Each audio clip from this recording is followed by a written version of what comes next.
Welcome to Glove Talk, your weekly news and boxing. If you enjoy this kind of content, make sure to hit the subscribe button. If you enjoy the video, make sure to hit the like button. With that said, let's talk about the fight. Okay, so we have Terence Crawford versus Kell Brook this weekend. I'm super excited for this fight. Let me know how you guys feel about this fight down in the comments below and who you have winning. With that said, let's start looking at the stats just real quick, and then we'll talk about each fighter, their pros or cons, things I want to see from them to win this fight. If you look at the stats, you know, right off the bat, age-wise, I mean, Terence Crawford's 1 year younger. Height-wise, Kell's just 1 inch taller. The big factor here is that Terence Crawford has a 5-inch reach advantage. That's pretty substantial. So we will talk about how that comes into play when we talk about Terence Crawford. Now let's look at Kell Brook and the big pros and cons for him in this fight. Pro right off the bat, he already fought this year. He fought in February, so I'm expecting him to be ready, in shape, no ring rust. You know, he didn't have a full 12 rounds, but he did have a good 7 rounds. So I'm expecting him to be pretty comfortable. You know, I feel like he's not going to need a ton of time to warm up in this fight. I would also say the biggest pro for Kell Brook in this fight is that when you look at the Kavaliauskas fight with Crawford, the punches that Kavaliauskas had success with are some of the best punches Kell Brook throws. In particular, I would say that lead left hook of Kell Brook is a fantastic weapon that he utilizes for offense as well as defense.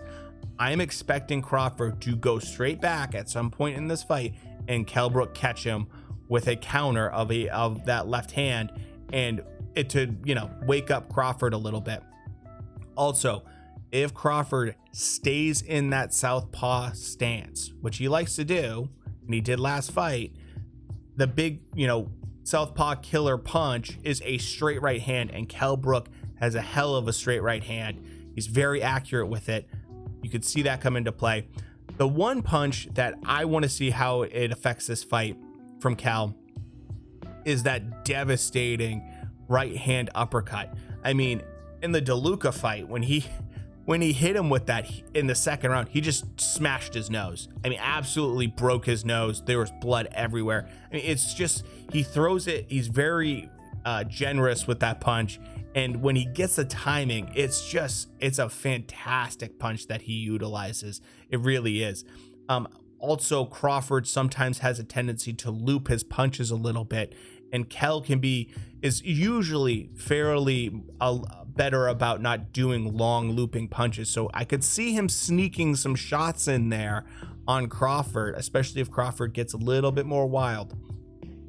So the cons for Brooks going into this fight, I would say we have to talk about it, and that's weight. Do I think that's going to be a huge factor in this fight? I don't. I think people are a little bit too nervous about it or blow it out of proportion. And I'll tell you why. Because we've heard about this fight for a while now. This is not the first time we've heard about Crawford and Kell meeting up, which tells me that Kell and his team have been talking about this. They've been talking about going down to welterweight. They've been talking about having this fight with Crawford. I don't think they would take on this kind of opponent at this weight if they didn't feel like they could be effective. And so, is it going to be a thing? It might, especially, I don't think power wise, but I think, you know, gas tank wise later on in the fight, it could play a role, but I'm not too concerned about it. The big thing I need to see from Kell in this fight, you know, and this is something I don't want to say is a con, but something I think it's a little bit more of a question is, how is he going to progress through the different levels and gears in this fight? In the DeLuca fight, his last fight, he had a great knockdown in the 3rd round, but then it took him to the 7th round to get DeLuca out of there. And I just didn't see him go in there with that normal, like, killer instinct, trying to finish the fight. He seemed a little bit more measured, a little bit more reserved. And that's okay, because he was in complete control of that fight. But against someone like a Terence Crawford, I would hope that we can see him kind of progress through the gears and really ramp up and really kind of be able to just dominate if he can. Because the reason I say that is Crawford goes through his gears really quickly. You can see it in that Kavaliauskas fight. He's having a little bit of issues with Cain Velasquez, and then all of a sudden he just starts dominating the fight in a round. It takes him very little time to start going through those gears. And if Kell can adapt fast enough and he stays a little bit too long in that same gear, Crawford's going to start taking advantage of the fight. So now let's talk about Crawford. Big pro, that reach. 5-inch reach advantage is huge. And Crawford has a fantastic jab. He doesn't throw just single jabs either. He'll double it up. He'll triple it up. It's a great weapon for him. He fights long. He fights really long for his height, especially in the weight class. He likes to control distance. If Crawford controls distance, he controls engagement. If he does that, he wins the fight. That's what's going to happen with this fight. If he can control Kell and really get that distance to be what he wants it to be throughout this fight, it's all over. It's all over. I don't know if he'll be able to do that, but if he does, expect this to be a long night for Kell Brook. So another pro for Crawford is that weight's not going to be an issue. This is not going to be an issue whatsoever. You know he's going to be 100%. He can roll out of bed, not even think about it, and just step on the scale. It's going to be easy for him. So I expect to see Crawford 100%. Con for Crawford going into this fight is that he hasn't fought in a year. So how long is it going to take him to kind of knock off some of that ring rust and kind of feel comfortable and get into a really comfortable position and get that motor running? If it takes a little bit, that could be a problem, because Kell Brook can start fast. In the Triple G fight, holy cow, did Kell start fast. In the Errol Spence fight, he got in his groove pretty quick.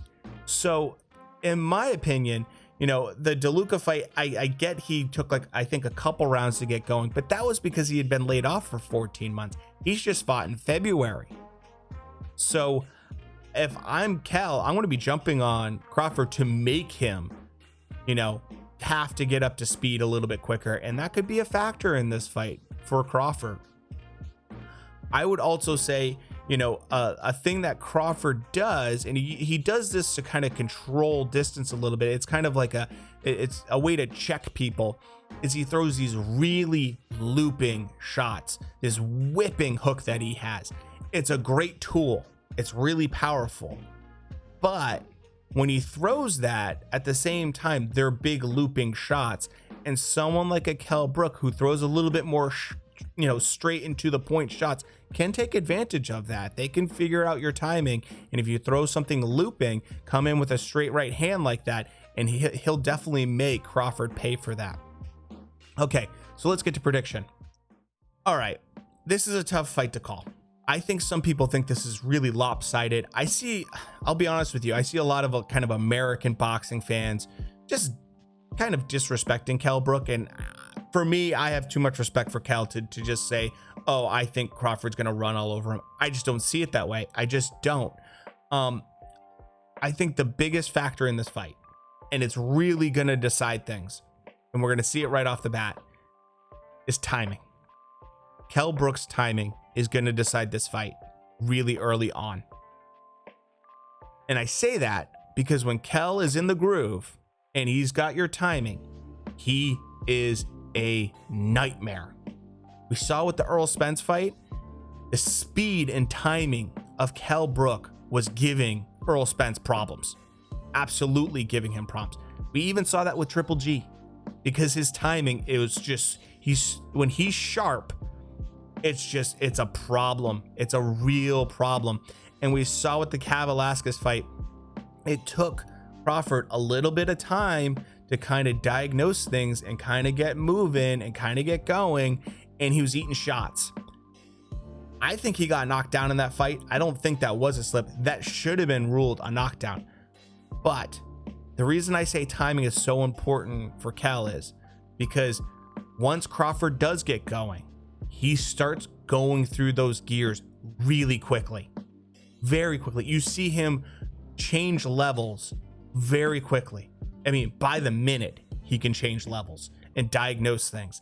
And if Kell isn't sharp and his timing isn't there, it's going to be a problem for him. and Crawford's going to come in and dominate this fight. So overall, I think you Kell Brook fans are not going to be happy with the end result of this fight, and I'll tell you why. I think that Crawford's going to win by decision, and I think you guys are going to score it a little bit different than the judges. I do. I think that the judges are going to be in the favor of Crawford. I think Crawford right off the bat is going to have issues with Brook. I think Kell's going to find his timing. He's going to be quick. He's going to hit Crawford a couple times, and Crawford's going to have to make adjustments. I then see later in the fight, maybe around mid rounds, Crawford starts getting his groove on, and he starts figuring out Kell a little bit and starts getting back into the fight and starts utilizing that jab, because that's that 5-inch reach advantage is just huge.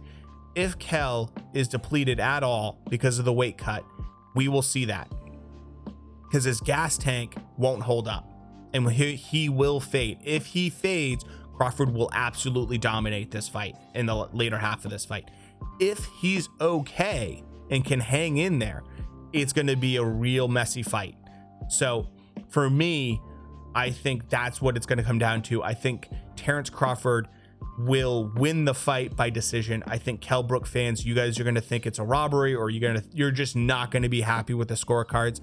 And I think in the end, this is meant to favor Crawford, so that Crawford can be set up with Errol Spence. This can be looked at as a like opponent, and people can get buzzed about that fight and kind of, compare things and make analogies about stuff. And in the end, we are going to have Crawford win. And that's my opinion about this fight. Let me know yours. With that said, we'll talk to you later. Thanks.